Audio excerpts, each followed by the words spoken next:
Hello guys, welcome to TMX Adventures. Lisa here. Hey, today I'm making a beautiful shortbread that's actually going to be part of a grazing box that I'm assembling for Father's Day, which is just a couple of days away here in Australia. So I thought I'd jump online today. I'll show you how easy this is. This is going to take just a couple of minutes to bring together. I am tweaking this recipe. When you scroll down, so this is called Magnolia Kitchen Orange and Cardamom Shortbread. When you scroll down to the bottom though, you'll see it says tips. You can make it a lemon and poppy seed shortbread. You can make it pistachio and dark chocolate. So today I'm going to make the pistachio and dark chocolate without actually the dark chocolate. I'm just going to make pistachio shortbread. By the way, if you're watching on today, engage in some way so that this shows up in your newsfeed for those of you on Facebook, and those of you on YouTube, remember to subscribe so that you get up to date with the videos that I'm putting up every couple of days. You'll find me coming live today. You might get some bonuses because I am prepping these things for a grazing box. It's going to be a cheesecake style, I can't think of the word I was after, grazing box. So I'm putting things together that people can then assemble their own cheesecakes. All right, and these biscuits are part of that. So come with me today. We're going to do these. We're going to use these pistachios instead. We're going to change the recipe up a little bit and do that. So first things first, when I go start cooking, it asks me to get some baking trays ready, and then tells me to get onto the butter. I'm not going to do that. The tips tell me that if I want to use pistachios, I need 80 grams. I've looked ahead, okay? So I can bring up my scales, or they're already on the screen because they want me to put butter in. So I'm just going to tear them back. I'm going to use these 80 grams, these scales here to do 80 grams. 90 grams, that'll do. We need to put the lid on. And we're going to push the house key because that saves our recipe in that little green bookmark symbol at the top. We're going to put 5 seconds on the timer. I think that's what it said. And we're going to put speed 4.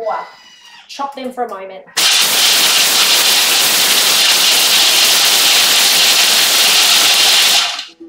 Not sure if that's long enough or not. We're going to have a look.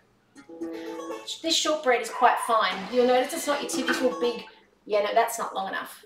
Maybe I misread. I didn't think it sounded right. These are quite wafer thin. They're only 5 mil thick. Okay, so I'm actually going to make it up as you do.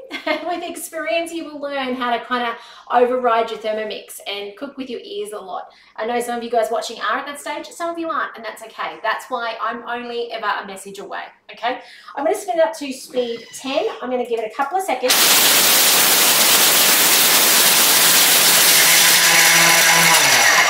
Now, I was listening for that really noisy sound to start dissipating down. That's what was telling me that those big bits of nuts are now smaller bits.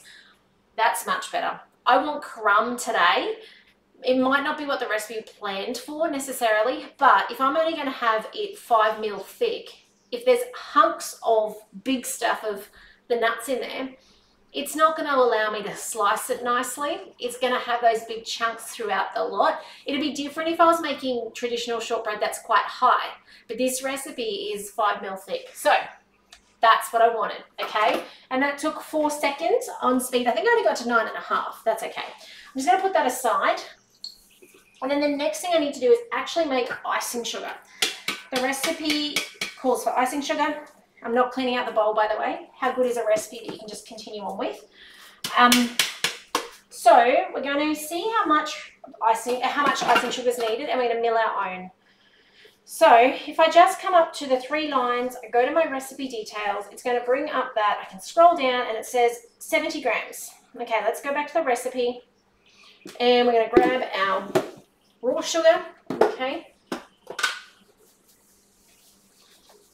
70 grams. You can see my brain in overdrive. Let's have a look. Okay. I wouldn't be tempted. You guys know that I will often reduce the sugar in things. In this recipe, I wouldn't be tempted to pull it down 20 grams or whatever because it's part of the setting agent. I actually had a conversation with someone at a demonstration earlier in the week, and she said she's having trouble with Anzac biscuits. And when we talked it through, it was because she was pulling down the sugar, like a third, sometimes less, and that sugar is part of that caramelization with the butter that actually sets the biscuits. So in this case, we'd end up with an extremely soggy shortbread if we didn't include the right amount. Okay, so to make icing sugar, speed 10 seconds. This is one of my favouriteest memories from the first time I saw a Thermomix. That's sugar coming out the top.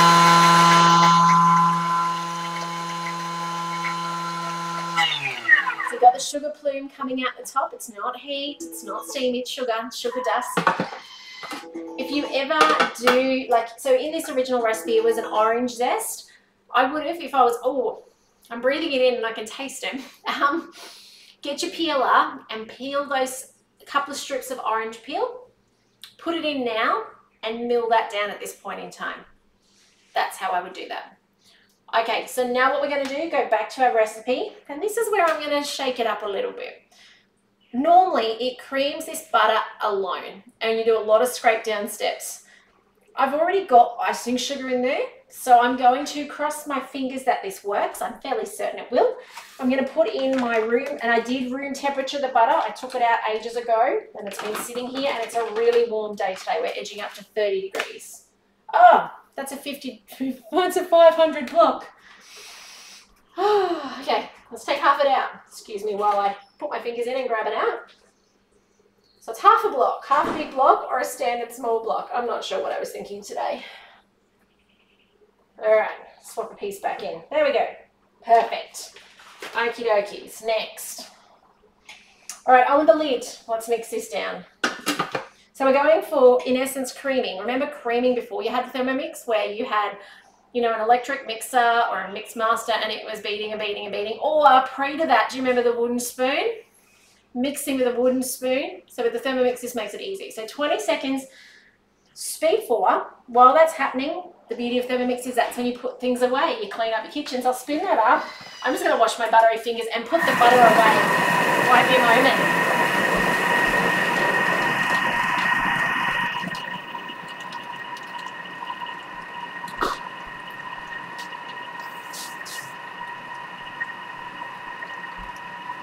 All right. Hello and lovely to see you on today. Like, it is so amazing what you can get done in those small snippets of time. Look at that. There we go, first step done. Gonna hit the next button, scrape down the sides. It doesn't want any of that mixture to not be part of the whipping process. The moment it still looks mostly like soft butter. Okay, next. We're gonna do this a few times, okay? 30 seconds, speed 4. Should put your measuring cup in, but I'm gonna let you see it, okay? So, I'm gonna let you, it's not great though. I was hoping you'd see the process. And have you made shortbread in your Thermomix yet? If not, today is the day we get to see how it's done. It's changing colour in there, we're getting paler. It doesn't look so butter-like anymore.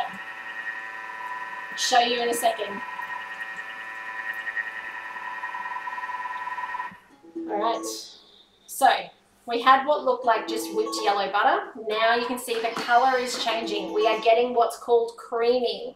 So if I grab some of this on the spatula, I've just grabbed a little bit, you can see the colour difference. Where's that? There we go.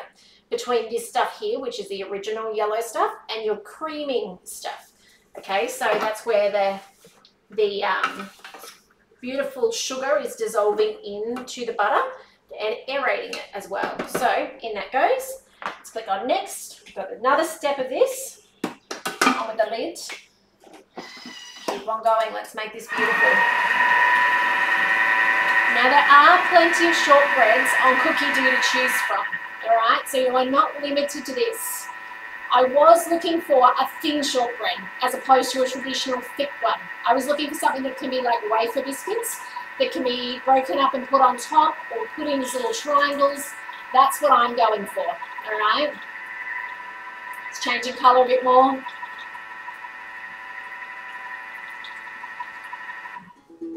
So part of our grazing box that I'm putting together for us is we will have strawberry jam. You've seen me make that. You can find videos on YouTube of that, of me making strawberry jam. However, if you get stuck, let me know. I'll send it to you so you can have a look. It's smoothing out. That's the biggest texture change I can see here. So strawberry jam will be in the selections.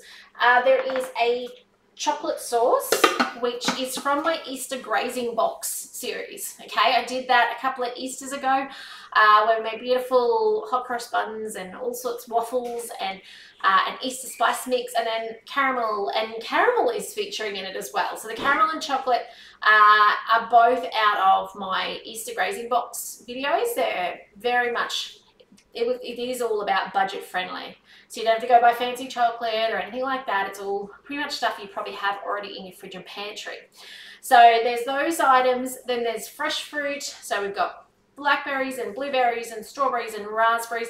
There is a coulis, so a berry coulis in the box as well. And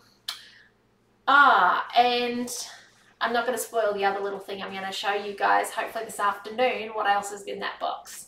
So idea being that people can pick and choose, there'll be whipped cream as well, but pick and choose what they'd like on their little Basque cheesecake, which that recipe is on Cookidoo, and hopefully I'll bring that one to you and show you that in a video as well. So we have to do the scrape down again.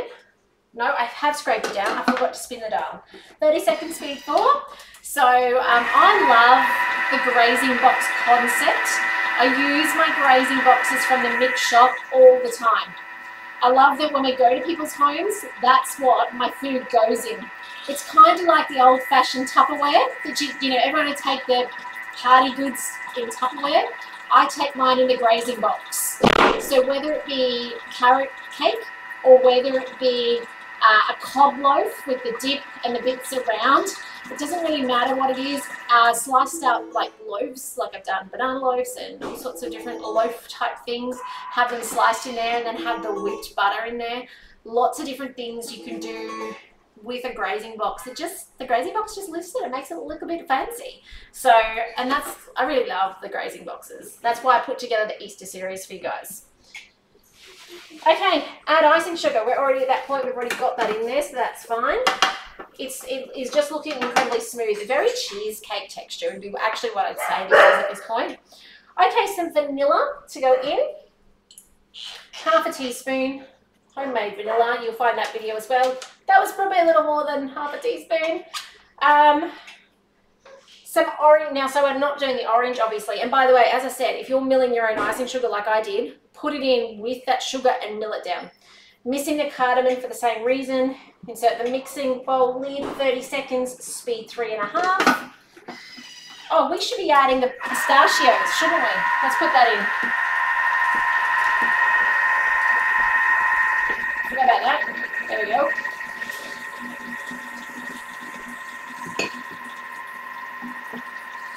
So, it's pretty much done. Trying to be patient.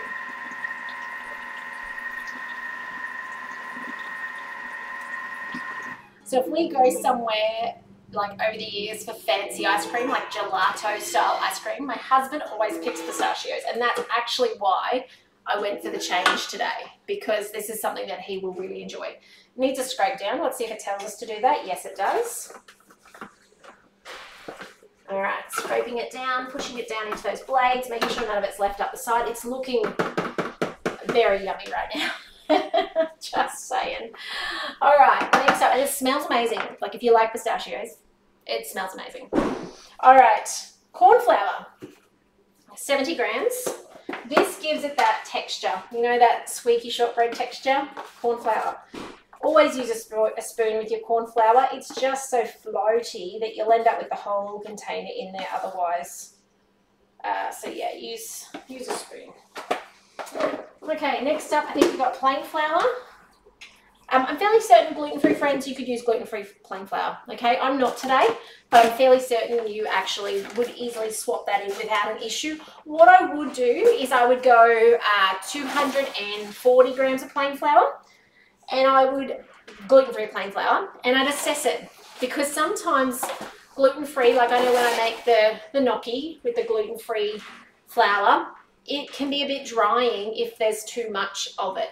So, and I don't think, like I can't pinpoint a brand that's specifically more than the other or anything like that. So I would just say, go less so that you can add more later. It's easier to just add more flour if it looks too wet than it is to wish you did it the other way. Yeah?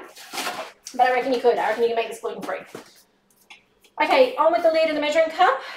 The only challenge you may have gluten-free is that whole, if you're wanting, because this is coming up so thin, we're aiming for 5 millimeter. It might be a bit flaky, so you may find yourself having to cook it between your baking paper. Okay, so just a little thought and a tip on that. Okay, it's not mixing through. I don't know if you can see that, so get your spatula in.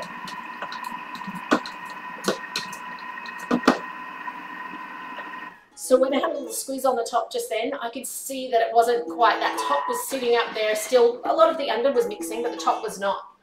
It smells amazing. Vanilla, pistachio, oh my goodness. Okay, place it so it's done. You don't want to overwork it, okay, a bit like your scones and breads and stuff like that. So it's telling you to put it on a silicone bread mat.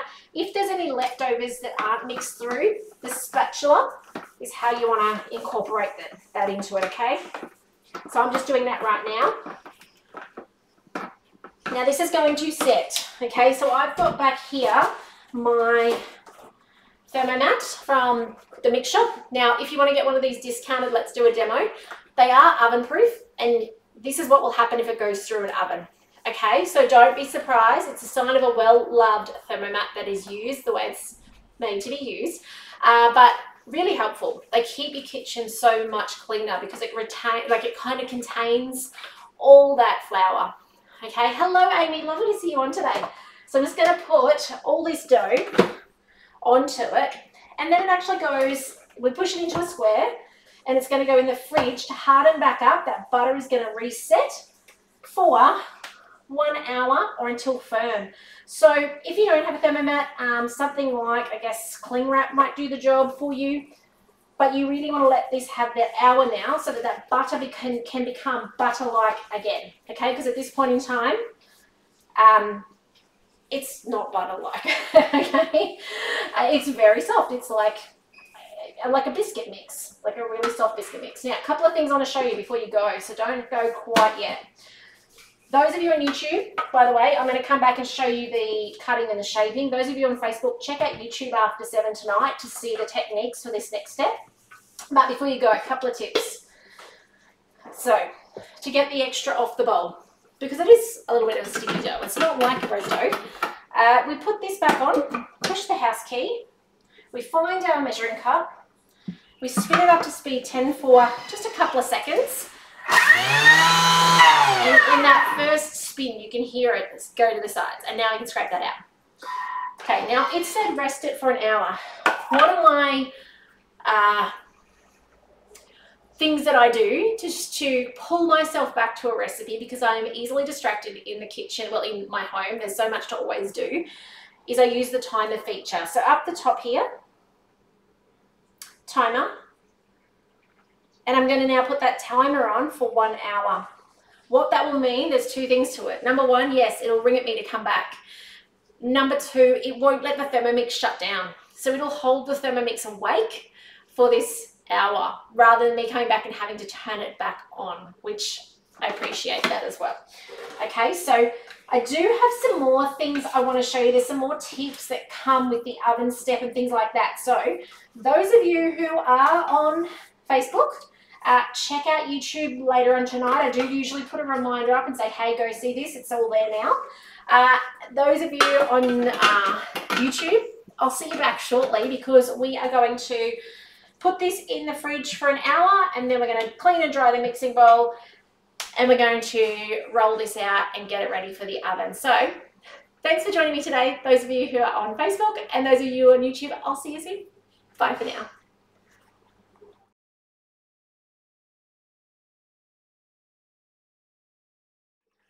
Okay, welcome back. It has been in the fridge now for an hour and a little bit, and it's ready to go. So it says to flatten and cover, we did that. So clean and dry the mixing bowl. That's ready to melt your chocolate later.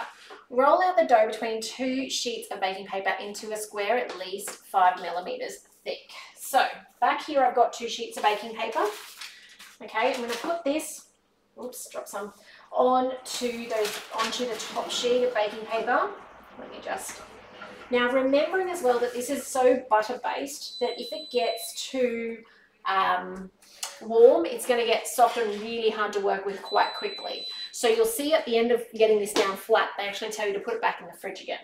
So let me just see if I can spin this camera. Excuse my dishwasher sounding then. It's telling me it's done. There we go. All right. So we're going to grab our second piece of baking paper, push it down. Now I'm wondering, I may need to divide this up into actually 2 segments, but we'll see how they go. I feel like it's a lot of dough to fit. I'm going to do that straight away. That's a lot of dough to fit in this small portion of baking paper. So I'll just take half of it aside, put it back on that mat over there. Okay, that feels more controllable.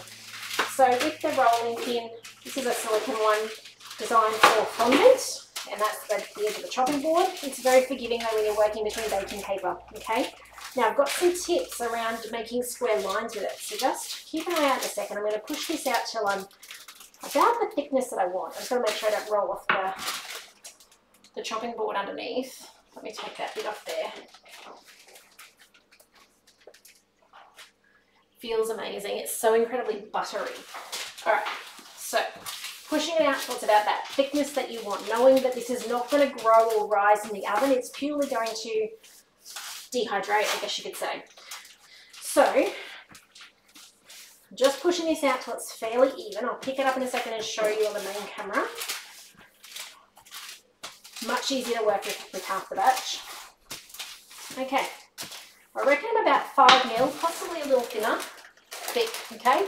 But remembering I want this to be kind of like wafers, so that's okay. Now to make square edges on the side, a little tip, great for cracker making, great for anything you just want like a straight edge on. Peel your paper back, and by the way, if it's too tacky because it's too hot now, just put it in the fridge as it is with the 2 sheets on top, like the sheet underneath and sheet on top, and it'll be ready to be worked with in a couple of minutes. So we're going to push that sheet down, put this over the top like that, then just use our roller to actually push it out sideways. So what we've now done is we've created a nice line on this edge here. Pull that back. I'm just going to rotate it round. Okay. It is 30 degrees here today. This is getting a little sticky. So that's okay. Okay. Roll it back like that. Keep on going round. And this means nothing particularly goes to waste. So it means that all edges are going to be used. There's nothing I have to, you know, eat, throw out in this process in a moment. Great idea when you're making crackers particularly. Okay. So there'll be usually 1 or 2 corners that just aren't quite right, like this one here. But like the rest, I'm just going to flatten it back out on top very gently. Try not to wreck my nice square edges. But I'm now at a point where that's going to go in the fridge for 15 minutes while I do the other one. And it says to peel the top layer off before putting it in the fridge. I'm not going to.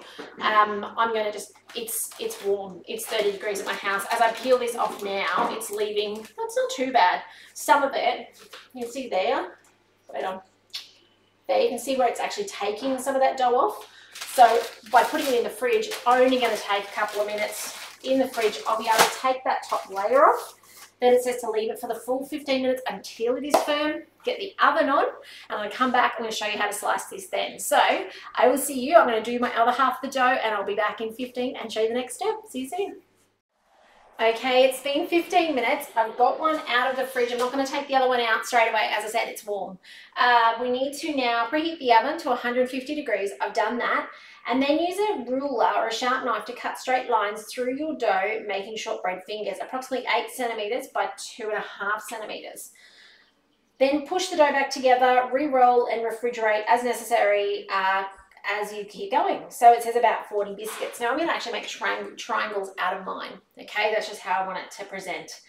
And then it says transfer the shortbread onto a prepared baking tray, leaving a 2 centimeter gap between each finger. Then prick it with a fork and bake for 15 to 18 minutes until firm. Did you know some recipes at this point in time, you can actually press the timer button and it presets this for you. In this recipe, it doesn't, but a lot of the Australian recipes do. So if you get to this step and rather than set your oven timer, you can actually push that and it'll do it for you. So let's take this top off. You can see I actually didn't peel it off in the fridge at all. I just left it on. It has stuck a little bit, but that's okay. Okay, so I'm using from the mix shop the awesome Avana pizza cutter instead. Okay, if you've got a roller, like a pizza roller, that would also work. You can use a ruler and a knife. I do have the awesome cracker rollers from the mix shop. I just don't want them quite that big today. So that's why I'm actually choosing to freestyle it a bit. And I'm going to use this. So just make sure it's sitting on my chopping board nicely. I am going to do them approximately the 2.5 centimeters apart. I'm not too hung up on getting it perfect. Okay, you can see how easily that cuts. So going like this. Okay. So far, not too badly. If it gets too warm and too soft, obviously put it back in the fridge. Cutting it across. You can see how easy the pizza knife makes it. Not only is it sharp, but it's kind of one movement, which helps a lot as well. Okay, so now we need to do them about the 8 centimeter. I'm going to use this as a start line, and I'm just going to guess. Okay, perfectionism is not my strength. I'll spend too long trying to make it perfect otherwise. So here's the next one, about that, and then I'll cut the end off a little bit because this does have that wonky corner. Okay, now to get triangles, this is a little different. By the way, the dough tastes amazing. Okay, if you try it, it's really hard to stop. To get my triangles, I actually want to cut them on the diagonal this way. Okay, so I'm actually going to do this.